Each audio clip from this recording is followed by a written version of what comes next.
बड़ी सुंदर लागे बहिनी रामे कहानी राम कहानी मतमन आवो गो बहिनी मोरे आवो गा भैया मोरे रामे भजन मामन लगाओ रामे भजन मामन लगाओ।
अंधियारी बहिनी मन के मंदिरवा ज्ञान के दिया ला जला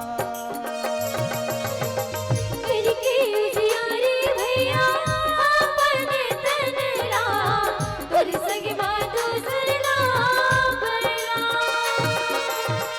बिट अंधियारी बहिनी मन के मंदिरवा ज्ञान के दिया ला जला करके उजियारी भैया अपने तनला कर सके बातों सरला बरला। निर्मल पावन हावे मानस गंगा माना आवो वो बहिनी मोरे आवो गा भैया मोरे रामे भजन मामन लगाओ रामे भजन मामन लगाओ।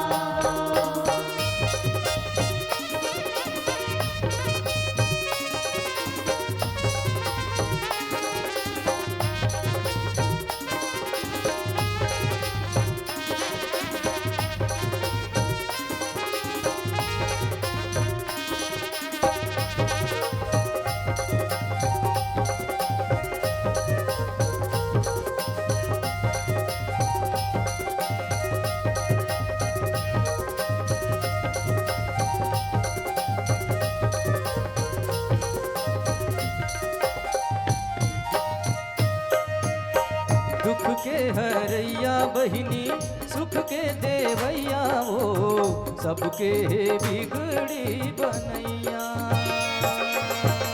कहाँ ते जावत हवा मनला सो मर के सगवा लगाए मोर भैया। दुख के हरैया बहिनी सुख के देवैया वो सबके बिगड़ी बनैया। कहाँ ते जावत हवा मनला सो मर के सगवा लगाए मोर भैया।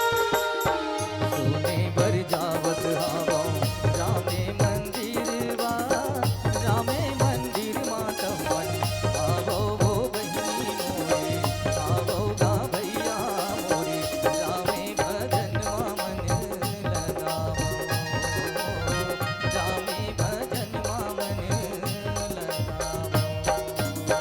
बड़ी सुंदर लागे भैया रामे कहानी रामे कहानी मतमन आवो गा भैया मोरे आवो वो बहिनी मोरे रामे भजन मामन लगाओ रामे भजन मामन लगाओ रामे भजन